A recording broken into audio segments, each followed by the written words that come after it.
Hello, everybody, and good evening. Welcome to Talking Hoops. It's your girl, Coach Johnson, joined by Mr. Worldwide, Ron Briscoe, and the lovely Coach Mac. And boy, do we have some topics to get into tonight. So much has been happening in the basketball world. I've struggled to find a starting point for us to talk about tonight, but you know how I like to do. I like to get straight to it. So I'm just going to nosedive right into it.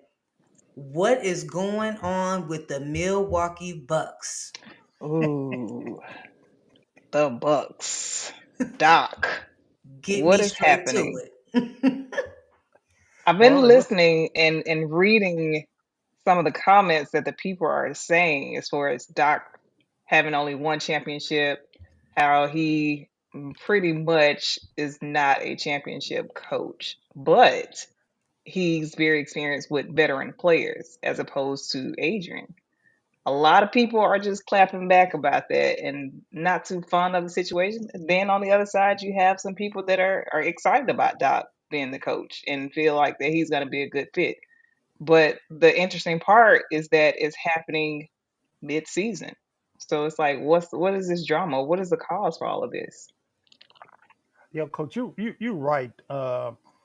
When you have a team that has a 30-13 record, one of the best teams in the NBA, uh, and you have a coach that gets fired, you just may as well go fire the Denver Nuggets coach because they have the same record, and Mm-hmm. it's just puzzling what's going on behind the scenes. Now, Doc Rivers, for instance, has been a consultant for the Milwaukee Bucks for a while. Hmm. He's been helping Adrian Griffin, with his challenges with the team. And a lot of people didn't know that, but Doc has been on the scene. So when whatever happened to the president and general manager, whoever got together and say, hey, it's time for him to go, Doc was already in place and he knew what was going on because he talked back and forth with Adrian and the front office people all the time. So this has been, like I said in the chat, this has been on the stove and in the pot for a while. They've been cooking up something, and also, like I said, they still got some dirty pots and pans to get clean to put out the rest of the story of what's going on behind the scenes. Now Now, I heard some scuttlebug, but hey, it's just scuttlebug, that I heard. But go ahead, and coach. real quick, Ron, for those who may not know that Louisiana slang you just hit us with, can you let us know, for the fans listening, what scuttlebug is referring to? Well, the scuttlebug that I'm referring to And what is scuttlebug means too, well, please. scuttlebug is just like gossip. Yeah, right, right. There we go. For our fans that don't know, we have Yeah, that's true a Louisiana Louisiana. slang, like you Mm-hmm, said. mm-hmm. But for those down in Louisiana, they know what I'm talking about. Yeah. But anyway, Yeah. anyway, for the rest of the world, let me educate you a little bit about what kind of gossip I've been hearing. I've been hearing that it may be a brother on the team that Adrian was having a problem with, and that he wasn't playing; he was just cheerleading, and he was saying like, "Hey, we need to get rid of this guy." But when your brother's a star player and one of the top five players in the NBA, that's hard to do. You know, so that's what I was got word of today. Okay. Now, what I want to do now is start peeling back the layers of that onion, and I want to start going on a deeper dive because the little whisperings and the little writings on the wall that I've come across is that here we have a coach who 30 and 13 coaching a top 5 team in the NBA, okay? Mhm. That's one. There are rumors, whispers that Giannis often changed play calls in addition to refusing to sub out some games, Mm-hmm. and Mm. that Damian Lillard also had a problem with Griffin's coaching and that they lost faith in his coaching. Now, what I do want to point out of two things here, two big things for me, is how can we begin to talk about coaching when Damian Lillard has had one of the worst shooting seasons that we have seen after making such a big trade for him to come join and be the secondary player to Giannis? I'm sorry, but the coach can't get out there and shoot 5 for 19 for you. The coach can't Mm-hmm. get out there and shoot 6 for 21 for you. That's first things first. Secondly, this is now the second time that the Bucks have fired a coach while having success. Right. They fired Mike after he won them a championship Championship. and got them Mm-hmm. to the playoffs. Now, they may have not have, went as far as to the finals. However, he's showing consistency that he's doing what it takes to get the guys there. Coaching Mm-hmm. only goes so far, especially when we're talking about you're not coaching kids and teenagers that still and college players that need heavy involvement, hands-on coaching in all this direction. We're talking about some really talented basketball players with extreme talented IQ. Some of the best like Giannis will be potential Hall of Famer. Okay, we're looking at a potential Hall of Famer with Giannis. So Damian Lillard, experienced, seasoned guy. How much Lopez? He's been in the league for quite some time now. Oh So, yes. how much can we attribute to the coaching and how much can we say, okay, this is now two times that this has occurred. The Bucks are now paying three coaches on salary right now. They are Mm-hmm. still paying the coach that got them a championship, the coach that had them at 30 and 13, and now they're about to start paying Doc Rivers. Is there a potential common denominator that maybe we need to take a look at? Well, it may be the players, like you said. It may be Giannis that's stirring the pot, and of course Damon Leonard. He just got there, but let's look at it. Adrian Griffin is a young coach, and maybe some of those guys just don't respect him as they would a Doc Rivers because of his age and he's young, and they just say, "Oh man, this dude, I know he played in the league and stuff, but hey, you know, so what?"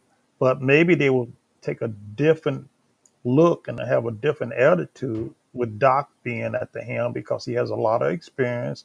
He won a championship, and he's one of those guys that the players look up to and they're gonna respect.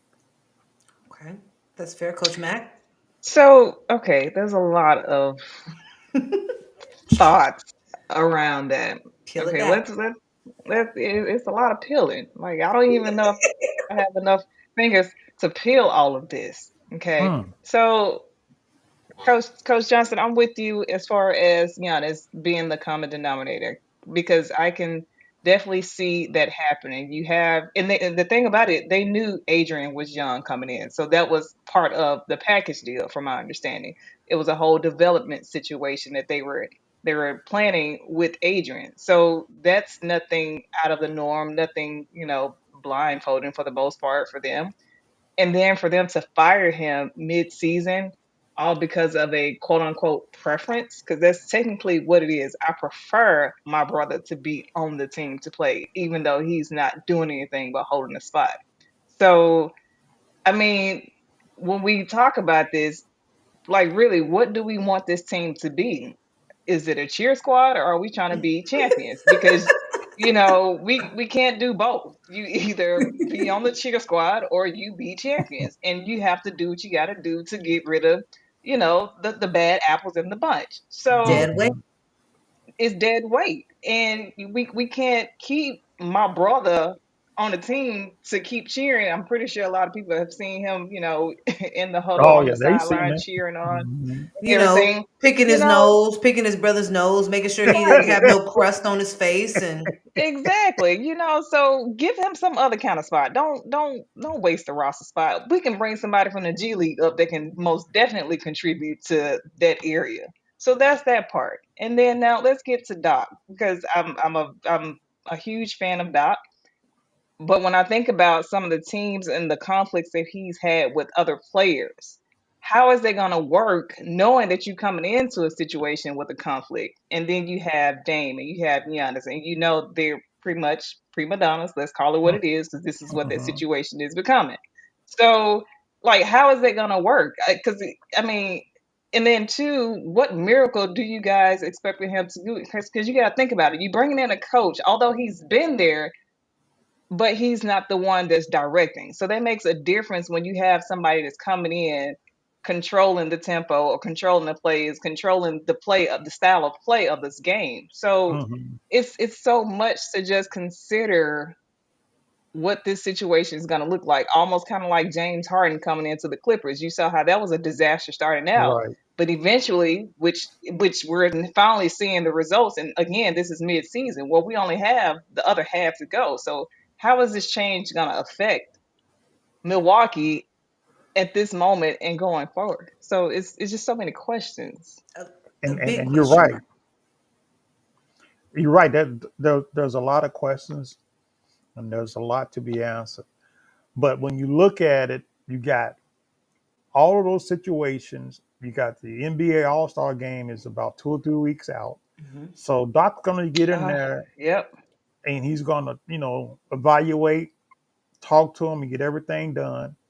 Then he's gonna have the All Star game coming up.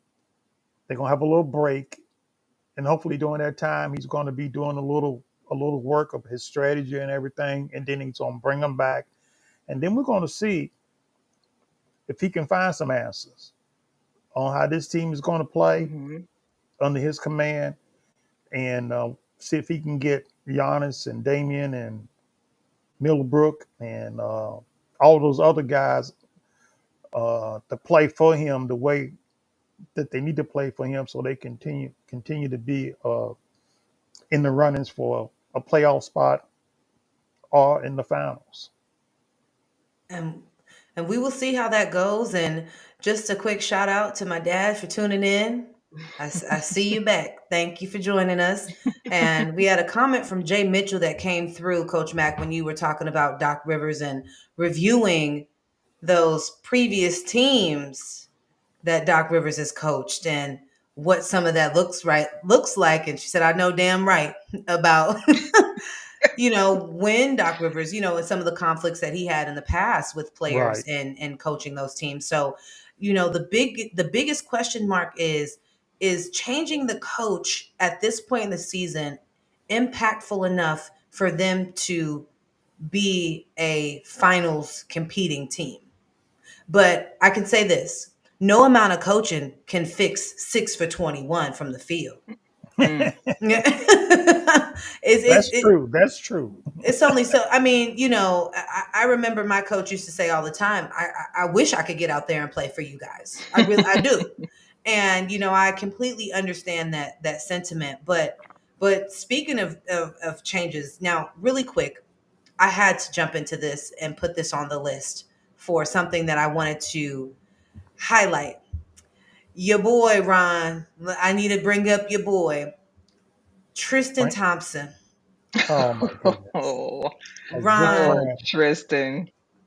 Please explain to me why a person would possibly, and Coach Mac, please chime in, why a player, and this is not often that you hear about basketball players taking performance enhancements. It's either you can hoop or you can't. There is really no in between. But to take a performance enhancement drug and have zero performance is is just shocking. Currently, Tristan Thompson is averaging 12 and a half minutes a game with 4 points and 4 rebounds, Ron. He need Hmm. the juice. He needed to. He does. He look, He need the juice. Coach Johnson. Let me put it like this to you, okay? He is a guy that's been in the league for a very long time. I've been knowing him for ever since he got out of high school. Spent a lot of time with him before he got out of high school, when he got out of high school, and when he made it into the pros. It's time for him to go home, okay? But of course, they need a big guy, need an enforcer, but he's not getting it done anymore. And when you have to start taking drugs like that, to get your game going, it's time to leave. It's time to get up and get out of there. But I'm really Yeah. disappointed in him. I mean, he's a good friend. It's a sad situation, but you're right. He's not productive. And when you're not productive, it's time to go. So that's all I can say. Hopefully he'll get some help. He'll get better. And I just wish him the best. But it's time for him to take a stage left. Coach Beck. Maybe he can go and join Boogie. That'll be a good fit for them because I mean, Dwight Howard apparently saying his team can come over here and do a lot better than what the Lakers are doing. So I don't know. Maybe he's just trying to get the juice to get the energy flowing. I don't know. Who knows? But he's, that ain't the route he's that you need to definitely go. trying to Just do just just that. just find something else. Is we all age. It's okay. I know it's hard, but you gotta accept the fact it's The, That's time right. to the thing is, though, Tristan let it go. Thompson can't be more than 34. But them No, he's a little knees bit. may be 56. Yeah, he may be a little. He's a little older than that. Is If he? I'm not. Yeah, he's got to Okay. be at least 30, 36 or 37. I wasn't giving him that Yeah. run. I thought You can look Tristan. it up, but he's pretty. He's up there. Him and LeBron wasn't too far a distance apart. I know in high school when they were playing, but Now, would you say that after this 25 game suspension, did he just cash his own check out of the league? Will we see Tristan Thompson after the suspension is over? I have no Hmm. idea. It's up to the NBA. Hopefully, you know they'll keep him on the team and let him play out the rest of the season if they need him. Or like Coach Mack said, I mean, maybe they'll find somebody in the G League and bring him up and replace him, or send him down, or like Coach Mack said again, maybe he may just go overseas. You never know. Uh, just have to wait and see. Oh yeah, indeed. I mean, it'll be interesting to see. And speaking about performance, although Tristan not performing, Joel Embiid with Woo! a historical Falling. performance. Yes. What a show put on by Joel Embiid. Granted, it was against the Spurs, but 70 is 70. And Yes. that is he has been playing out of his mind consistently throughout this Hmm. season. Question for you guys, is Joel looking like the number one contender for MVP this season? Well, Ooh. with 70 points, you'll put him at the top of the list. But I think they still have some more people that are in consideration. Uh, he's looking good, but he's been playing. He's been hurt. He's been, not playing a lot, and he had missed several games before he had that outstanding performance. But yeah, I mean, you got to put him at least in my opinion, in the top five. Of guys being considered for the MVP. Uh, but that 70 may have put him over the top. But we'll see. Now that's a big question. Ooh. That's a good question. Hey, the Sixers are looking good. They're not looking bad. They have a good record. They're playing pretty good. I mean, if he continues to score like he's been scoring and rebounding and staying healthy, you never know, man. I mean, it's still a long ways to go. That's a tough prediction, because you never know if one of those guys are going to get injured, and that's the big thing. To go out and go out on the limb and say, yeah, they're going to be in the playoffs, and then MD may get hurt, and he's the main engine that runs for that team. So we'll see. Hmm. But he Yeah. did give Whammy a good lesson. he said, "Hey, According to I'm." Pops, they was expecting to come in to tear the house down, but it looks like Joel shut the house down himself He on that did. one. That's a good way to put it, Coach Mack. That He one set the that one house. backfired on Pops. Now, And don't forget, Towns had 62 or 63. yes, he did. With that was my He next did. thing that I wanted to ask you guys about how much are the refs impacting the game? Oh my goodness! I'm glad you asked that question. The refs have been, in my opinion, terrible as far as making some calls. Their impact on the game has really left a lot of people scratching their head and say, "Why did he call that? And what's he doing? Why is he messing up the game?" It's just been pathetic. It's been pretty bad now, and I know we've talked about this before on the show about the motivating factor being the betting options that are just app after app, a new betting platform constantly popping up.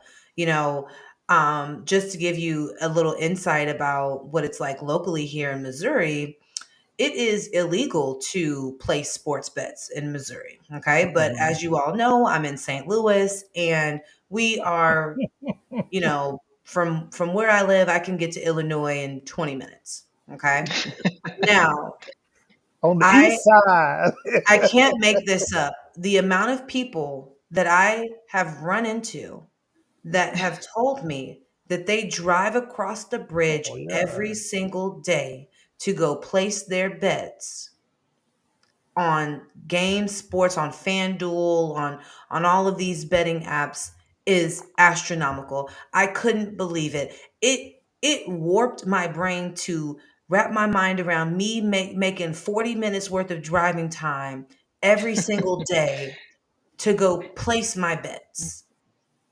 So Oh if yeah. these are your average everyday people willing to do that, and I where I'm from, it's 20 minutes for me, but there are people driving an hour one way to go place their bets and go bet in Illinois as being, our neighboring state. Imagine what it would be like as a referee who is incentivized and has an actual real position to make an impact on a game. If your average everyday person is doing this, what is it like as we start getting higher and higher up into people who actually can do some decision making?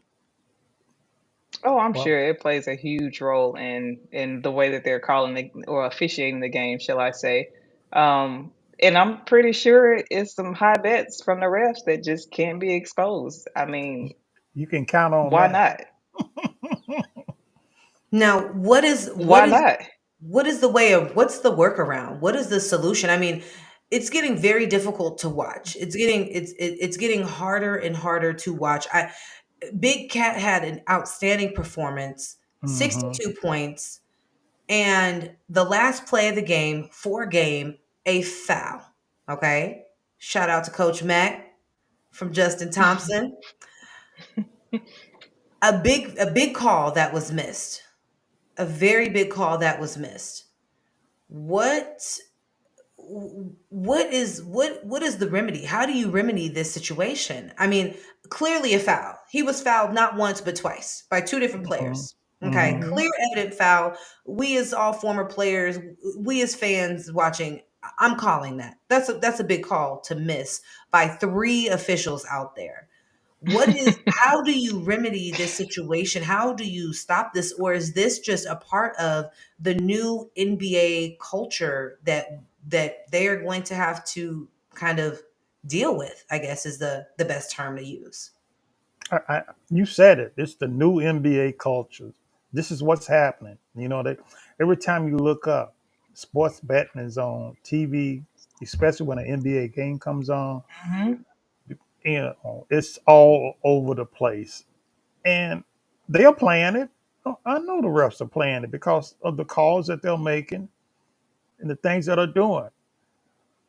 Hopefully, the NBA will look into this a little bit more and they would say like, "Hey, man, we need to investigate some of these guys. We need to see what's going on because the tape I'm looking at, I just saw the guy get fouled 3 times and ref just swallowed the whistle, or I seen the guy walk, or the guy pushed the guy, whatever the case may be in a foul situation. But it's getting down to where it doesn't look good. Like you said, it looks pathetic. It really does. And I hope that they do something about it. Oh yeah. Mm, I don't know if how much would be done. And I say that because it's there's an entertainment side when you think about it and how much revenue it will bring or as far as viewership when it comes to watching the games and seeing how the referees officiated. Like more, I feel like more fans are more in tune watching the games and are more expressive as far as how the officials are officiating the game.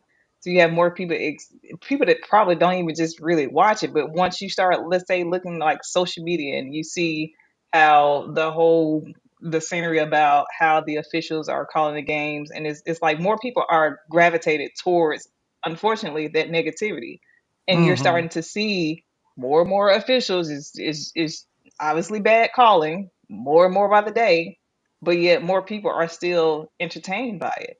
Yeah. So, and but at the same time, there's nothing that's really being done about it. So, I mean, what are they going to do? Find the referees for doing a bad call? That's probably not going to happen. Well, what So, you really, go ahead and finish, Coach. oh no, I'm done.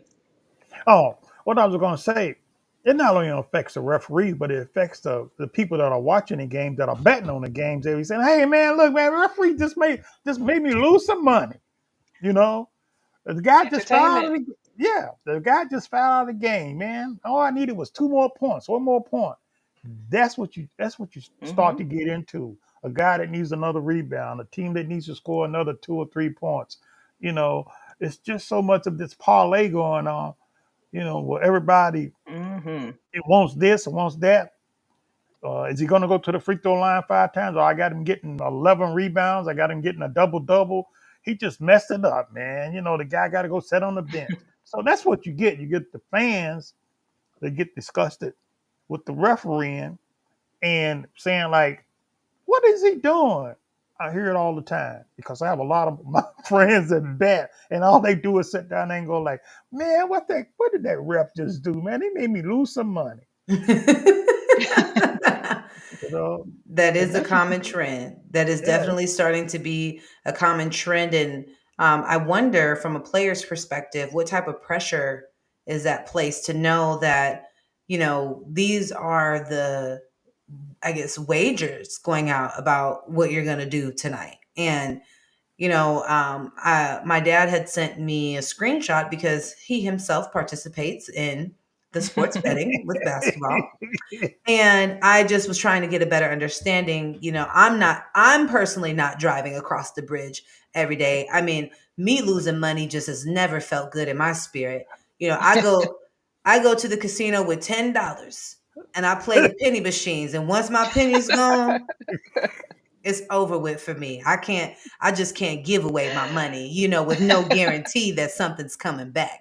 So just me trying to understand, and I'm like, imagine that you as a player see that there's a wager on you, Coach Mack, that you won't have more than 25 points and 3 rebounds or 4 rebounds or whatever for the night.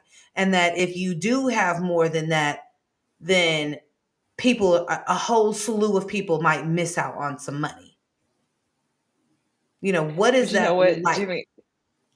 Jimmy Butler said it best during the game when he told one of the fans, "My mortgage is paid." So I don't see it. I don't see it being much pressure on quite a bit of players because hey, either way it goes, they getting that money. That's So right. it is what it is. It's a win-win situation. And now I do want to pivot a little bit into a situation that took place in women's college basketball. And Coach Mack and Ron, I'm really looking for both of you all's opinion on Caitlin Clark's situation. as I know that was quite a bit of controversy. I didn't get to watch the full interview, but I did have a chance to read quite a few comments, and the sentiments across the comments definitely raised an eyebrow for me. I wanted you guys to tell me, what do you guys think about what took place, and then your thoughts on the comments that were made after by Clark. I'm gonna let Coach Mack start I this one mean, off.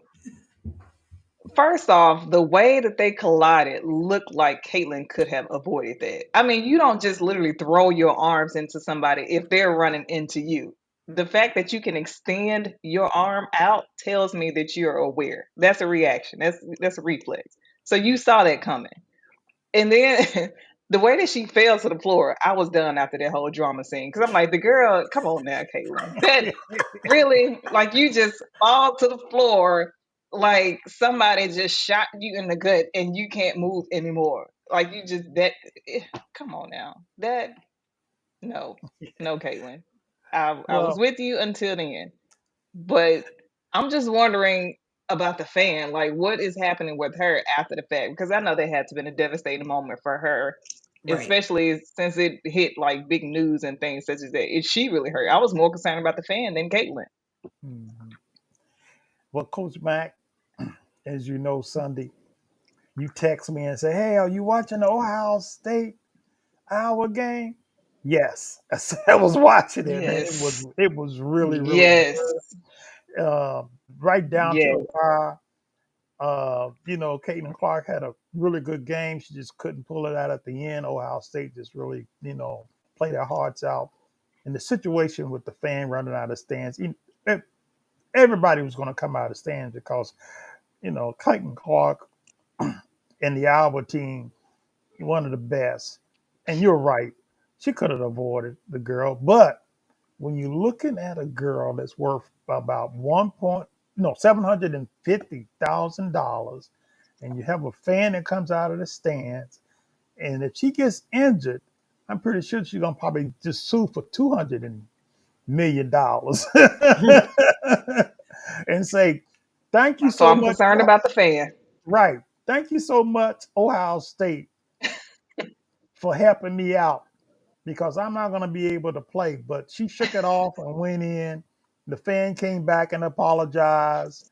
The president apologized. The athletic director apologized. The coach apologized. Everybody was apologizing Oh my to make sure she gosh. was all right because I'm not supposed to run out on the court after the game. I I do think that is something that maybe some parameters need to be added around when, how that a court can be rushed. I think while the other team is still out there is not necessarily the most appropriate time. One, Ron, like you said, the risk factor in players getting injured. It is dangerous for all parties involved. But two, I think about, during the game, how some tensions can kind of take place between fans and players. And we've seen fans act out of character. I mean, just a Hmm. couple weeks ago, a fan was able to come up and touch LeBron. Yeah, And it's like at that point in time, with LeBron sitting down, you don't know what this fan could have came up and did. I did see a lot of people felt upset that he didn't just say hello and give the man a handshake. And I'm like, we're talking about a complete stranger coming out of the stands and being able to come touch you. You can't assume that everybody's reaction would be, oh, hey, let me give you a high five. yeah, I don't think my reaction would have been, hey, let me give you a high five. right.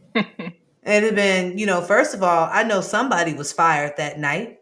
I Yep. don't even know if they made it to the end of the game. No, I You think know, that the security guy was fired that night. oh yeah, go and put your uniform, leave your uniform right there, put your stuff right there, and head on out. So I think definitely adding it kind of needs to be some type of structure around rushing the floor right after games, because it does become a safety issue. Now, whether Caitlin could have avoided it or not, when I first seen what took place, I thought that they really just kind of collided. Yeah, I didn't think anybody was at fault at first, but there was another angle. And upon seeing the other angle, there's no way that the young lady would have seen Caitlyn, because she would have had to literally turn her head the opposite direction, whereas Caitlyn Mm-hmm. was kind of coming at her in a more straight on angle right. and Hmm. had more of the a wider view than what that young lady had. So very unfortunate that that took place, but also I think it definitely sheds light and kind of opens the can of worms about, okay, is rushing the floor like this maybe the best option, or should we wait until the other team is off the court, and if fans want to come down and celebrate with the team, then that is an option that they have. I believe it is because Yeah. last I, night in the same situation with Kentucky, South Carolina upset Kentucky, and Coach Cal, with 9 seconds left, took his team off the mm, floor mm, mm. because South Carolina was up by 14, 15 points, and they saw the crowd getting in position on your mark, get set, and they was ready to go. And Cal said, "Yo, get out of here! Get to the locker room! Get out of here! They getting ready." And when you have a stampede, of people coming at you, and somebody falls down, they just keep running. They We, stomp you into the floor. So mhm. it is something that you have to be, you know, looked at. And safety's a Mm-hmm. big thing, man. I mean, getting injured, as you know, is a big thing. So it's something they need to look at real hard about these fans coming off out of the stands on the floor, man. It's dangerous. Very, very. And I did want to circle back. We did get a live update that came across the bottom about Tristan Thompson and his age. And I wanted to make sure that I address our viewers that we stand corrected. Tristan Thompson is 32 years old. 32. But Okay. them knees is 50. So, Coach Mac, this is a great time to talk about all of the talent that's in the G League with fresh knees ready to go. Yes. I definitely want to point out the one that's pretty popular right now. That's Scottie Pippen Jr., the son of the famous or infamous Chicago Bulls player Scottie Pippen. He definitely just got called up to let's see, I think Memphis, it was Memphis. Me- That's who it is. Yeah, Memphis from Grizzlies. Memphis. He was playing, yes, with Memphis Grizzlies, which I think is going to be a huge addition to the Grizzlies, especially since you have Ja out. I definitely like Scottie Pippen Jr. He's a really explosive player, shoots very well. I just like him overall. So him, and then also I definitely got to give a shout out to Tajay Moore Mm, from the Texas Legend, who got called up as well. So there's so many G League players that just recently got called up. As far as last week, I think it was about four. There's one hmm with Philly. I can't remember his name at the moment. And I think one with the Celtics. I can't recall his name right now. But looking forward to seeing a lot of them come in, being impactful from the G League. The baby league is what I like to call them. But yes, they're gonna make a tremendous impact as they get going. Well, Coach, you're right. Scottie Pittman Jr., who played at Vanderbilt, he came in and I watched him play the last 2 years. An excellent 3-point shooter, excellent ball handler, can create off the dribble, pull up, very good defensive player, just smart, just has a Mhm. high basketball IQ, and a guy that when you look at him, he looks like he's short, but he's 6'3", and he's He wiry. does. Yeah, he's wiry and crafty, a very good passer. And I thought he was going to just stay with the Lakers, but they wind up sending him to the G League Lakers team. And Mhm. from there, he's now with, like you said, the Memphis Grizzlies and doing a good job. He just has it. I think he's going to be there. He signed a 2-year contract. He's going to be there for a while, and I think that we'll see him hopefully in the next 10 years playing in the NBA. Now, what I do wonder with the growth of the G League, and we're starting to see more players starting to kind of get those opportunities where I feel like we maybe only really used to see this come playoff time, or as you Hmm. know, as it they need to start adding a couple components. Maybe some trades didn't go through, or that things just didn't amount to what they thought that it would be. If we might start seeing the opposite happen, where they might start sending guys down to G League, and Hmm. now it's kind of being used as a way to really keep it competitive, because Hmm. at any point in time, you may get demoted, That's and right. Yeah. that nobody likes to be demoted. And from No. an ego standpoint, as a player, that can be a problem. And we have comment from Kimberly Garner, Memphis representing. That's right, Kim. That's right. Represent those Grizzlies. And unfortunately, the Grizzlies have about 10 injuries right now. I mean, they've just had an unfortunate Mhm. start to their season. So it'll be really interesting to see him go in there and be able to get some opportunity to go make an impact without having the pressures of, I mean, all of the Grizzly star players are pretty much injured right now. Jaw is out for the season, Steven Mhm. Adams. You have Bain is out. I mean, it's the list Yeah, is really so long, yeah. so long of injuries. It'll be interesting to see what happens there. But as you both know, I do love to ask a controversial question, especially towards the end of, as we're coming up on the 8 o'clock hour Central Time, 9 if you're Eastern.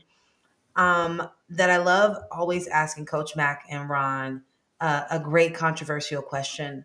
So the question for this week is, I came across a video of Ron's boy, Draymond Green, speaking in regards to Kevin Durant.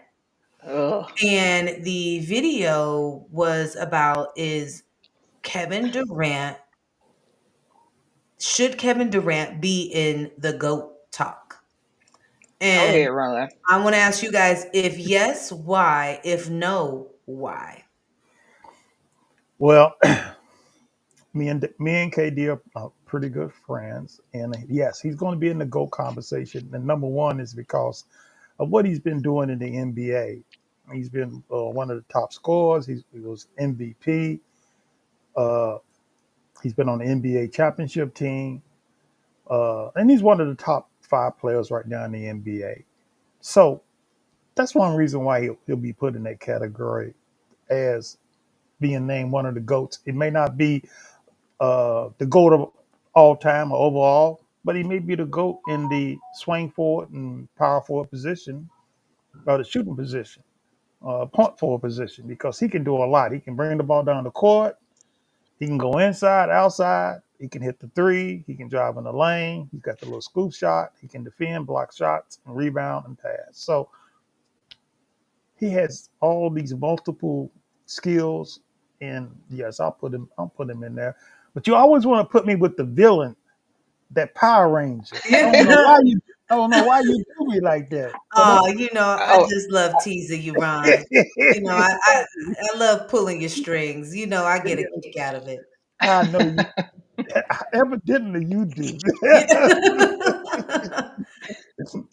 Coach Mac, What's- what's so your here's thought? my thing. Here's my thing. I love KD. Like I've been watching KD since he was at the University of Texas. Like I love KD. That is my player. That's my guy. The problem that I have with Draymond act like he's been with some other team and got a championship.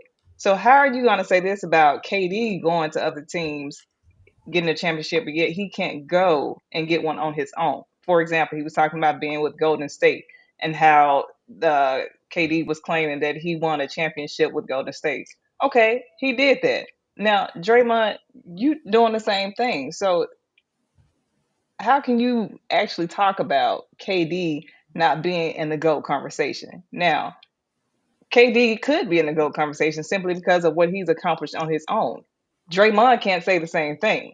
So my thing is, if you can't do the same work, if you can't put up the money, just shut up. That's Oh, right. I Ooh, agree, Coach Mike. That's well said. ooh. Now, I will say, KD is, as I like to call it, a walking bucket. Okay, That's right. Yes. KD can on any given night get 30 to 40 points on 12 to 15 shots.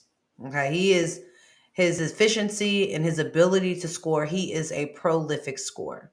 Um, I would say where I come in about Go Talk, and despite what Draymond's talking about, nobody's listening to Draymond. Like, first of all, Draymond, you're doing podcasts and all that. Like, everything is all good. Like, we didn't forget that you almost just knocked Nurkic's teeth out his mouth. Okay, don't think we forgot. We didn't forget. You were not on good stand. You are not on good standings with the people right now. He must have So. been on that juice. It was the vacation that he was able to take. That's what it was. Oh, okay, okay. It He was that wanted a vacation. vacation. Okay, okay, it okay. was it That was was he that had a was that motivator. vacation that he Mhm. took. As he knew the time was coming. So despite what Draymond's talking about, when I think about KD and his legacy and being in GOAT talk, I think the sentiment around it, why he receives such negative sentiment about, can we say he is the GOAT? Simply because here you are as a player, an elite player who was up 3-1 against the Warriors, up 3-1, and one of your strongest seasons as a player, where you had James Harden and you have Russell Westbrook. And I'm forgetting, did they have Cephalosha at the time? I I believe don't know. Cephalosha may have been on the team. I mean, they had a nice roster. And you guys end up blowing a 3-1 lead, only needing one more game to close it out. And not being successful in that, you decided to then go ahead and join the team that came and just used y'all as a dirty dish rag and Uh-oh. mopped the floor with you. Okay? They used you, abused you, and mopped the floor with you. And Ooh. you turn around and say, if I can't beat them, I go and join them. I think Mm-hmm. from a competitor standpoint, not and like I said, I'm not questioning if KD got game. We know He that got he game. is, we know that. That's a given. That is confirmed. I don't think that's ever in question. But it's now the question of, if you were unsuccessful to get those rings when you were the face of a program, you were the face of the NBA team. Russell Westbrook, yes, he was doing his thing, but that was KD's team. And Right. that, you being the franchise player and getting mopped up like that after being 3-1, and then you go and join the team that just bent you over their knee. I just have a hard time as a competitor accepting that. I just can't believe it. I still till this day can't believe it. Granted, he got his rings out of it. He got what he wanted, and that's what Draymond said.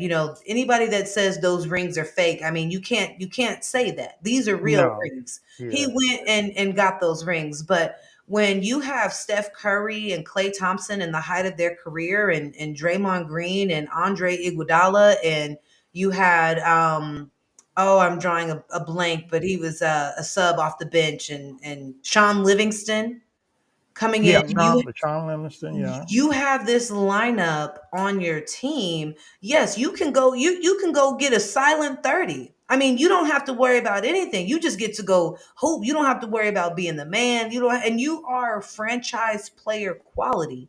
You are a franchise player.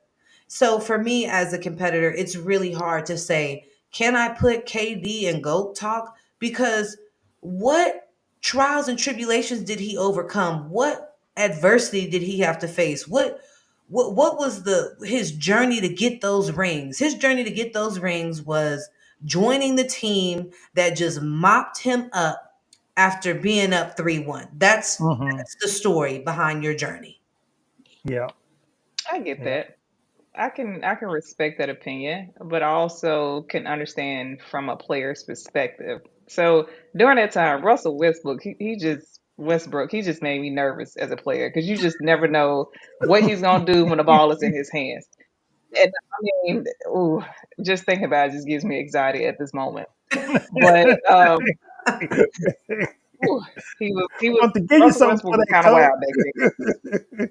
He did because I was like, "Oh, somebody please get this ball out his hand," because he either finna miss the he finna miss the shot, miss the layup, or turn the ball over. It was one of the three when he was going 90 miles per hour coming down the court. But that has gotten better. So thankful. But when I think about the type of players that KD was surrounded by at that moment with OKC, yes, you had James Harden, but we all know he's not pretty much a finisher either. So to take him to, well, yeah, pretty much at the moment. So to take him to Golden State, where you did have a complete team, I can understand that because that's basically what he was wanting versus what he did have at OKC. The question is, how long would he have needed to be at OKC just for that to be accomplished? Because we're talking about how many years was he there? Quite a few years. Well, yeah, for the most part, quite a few years, and they still did not win anything. So it's like, why not? I get that, Coach Mac. I completely get that. But any team but the team that just did y'all like that. I join them too. Take me over there. Y'all apparently got something that I need to be on. I need because what I just came from ain't it. So hey, where's on the paper said I'm ready. Hey guys, before we leave, I want to get a prediction from y'all on the LSU South Carolina women's game that is Mm, coming up tomorrow, where the ticket price in the lower bowl is now set at Mm, $6,000 a seat. mm. It's goodness. going to be 12,000 people in the PMAC, the house that Pete built in Baton Rouge, Louisiana. Just kind of give me your prediction, Coach Johnson. I'll actually let Coach Mac go ahead first, Oh, okay. as I want to hear Coach Mac's thoughts on this because I know she's been following very closely.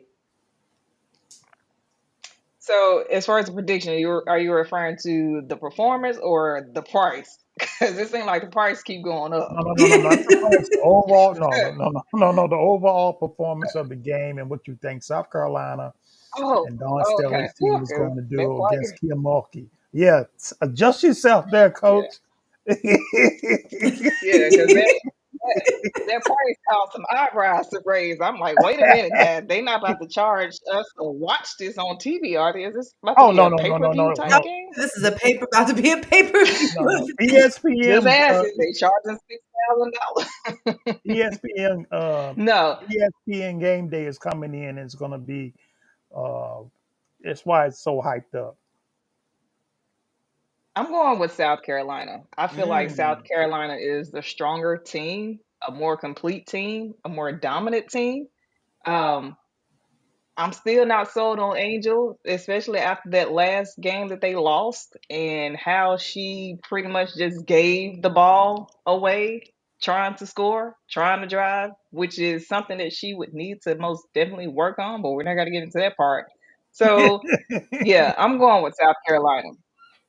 Hands down. And I'll say, I think it's going to be a close game, but I feel like South Carolina is probably going to win by maybe 10. I'm going with 10. Look, are we placing a bet on this? Yeah. Somebody put South a Carolina wager gonna for win by me. It's 10. up to you, Coach Mack. What you want to do? Look, South Carolina by 10. Okay. Now, I will say I'm with Coach Mac. I am not 100% sold on Angel. I think that it would be in her best interest to stay another season and Mm-hmm. use her eligibility.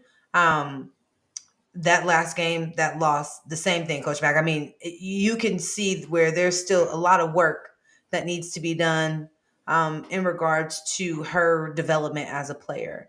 Um, Yeah. one thing that I know about Coach Don from watching is that she has that dog in her. And I Hmm. can Yes. only imagine how she's over there preparing her team to play against LSU. Right now, Who doesn't want to beat LSU? The target is so wide and so big on their back, as we know from the start of the season, the way Colorado jumped out on them, Mm-hmm. Mm-hmm. that you would have to imagine the preparation that Coach Don has put into this game with her players. And like I said, she got that dog in her.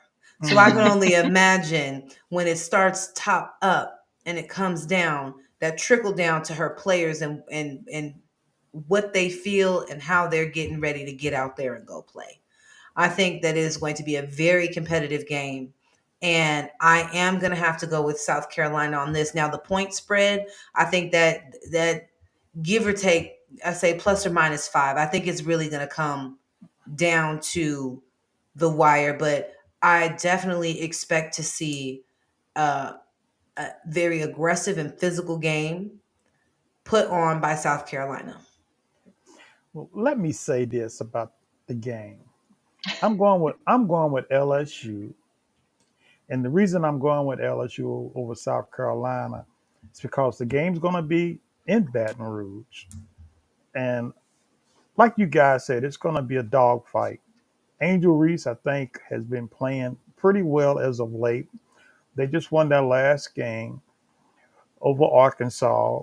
In the game where they played against Auburn, yes, Mingo did sneak up behind Reese, and she stole the ball as she was going to the goal once she turned her back, which was a big.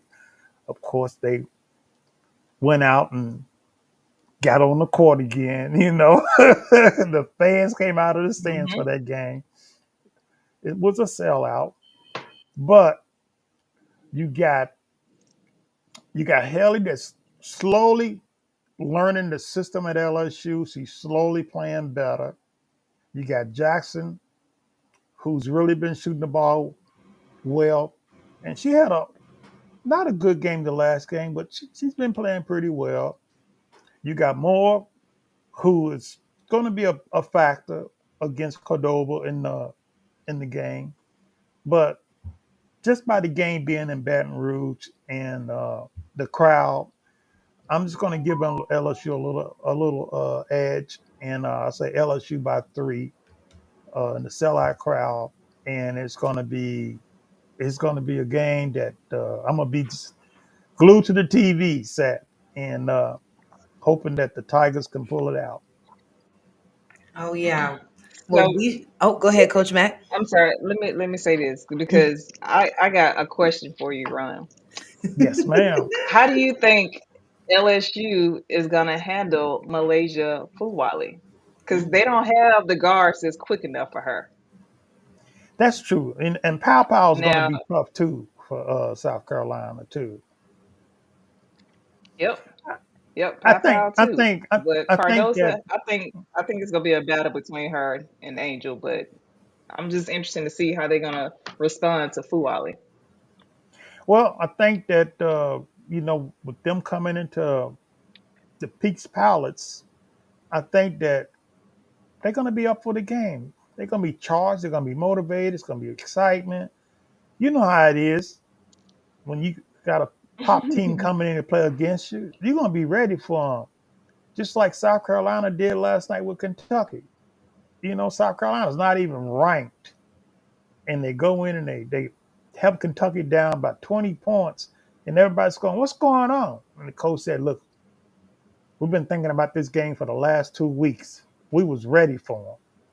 And that's what's going on in Baton Rouge.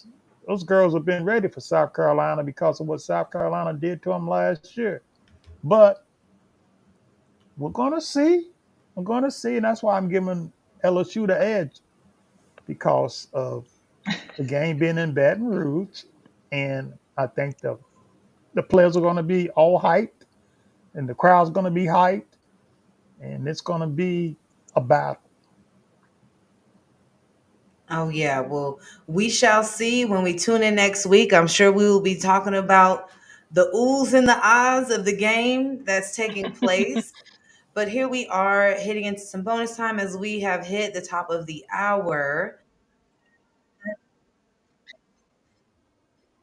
Oh, is that your mom Uh-oh. coming in? Yeah. Okay, at first I'm like, what's going on here? You know, we have Angel behind the glass with us tonight and doing his thing as always, as we appreciate. Shout out to Angel for taking care of us and producing the show. It looks like we have a special guest who has arrived, and it is my mom.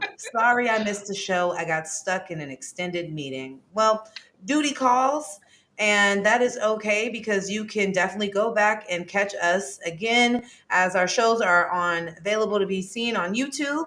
And if you would like to go to the website where you can go to broadstreetsouth.com, you can download the apps and be able to watch us from the palm of your hand at your convenience. We are also on Facebook and LinkedIn, where you can also find replays of our show being played with such a wonderful and amazing crew that I have thoroughly enjoyed talking hoops with you all tonight. Thank you for everyone at home who has joined in, left a comment, watched it. Listen, we greatly appreciate everyone's participation and we love the interaction that we get weekly on the show. And as we wrap it up, any closing comments from you, Coach Mac or Ron? I just want I'm the still fans going to. South Carolina by 10. Coach I Mac just choosing want, to end with violence, okay? yeah, I just want the fans to go ahead and go to the website, leave some comments, ask us some questions.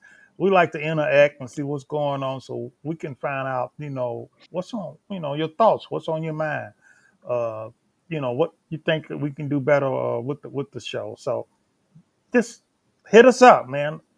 Talk to us. Let us know what's going on. We like to hear from you.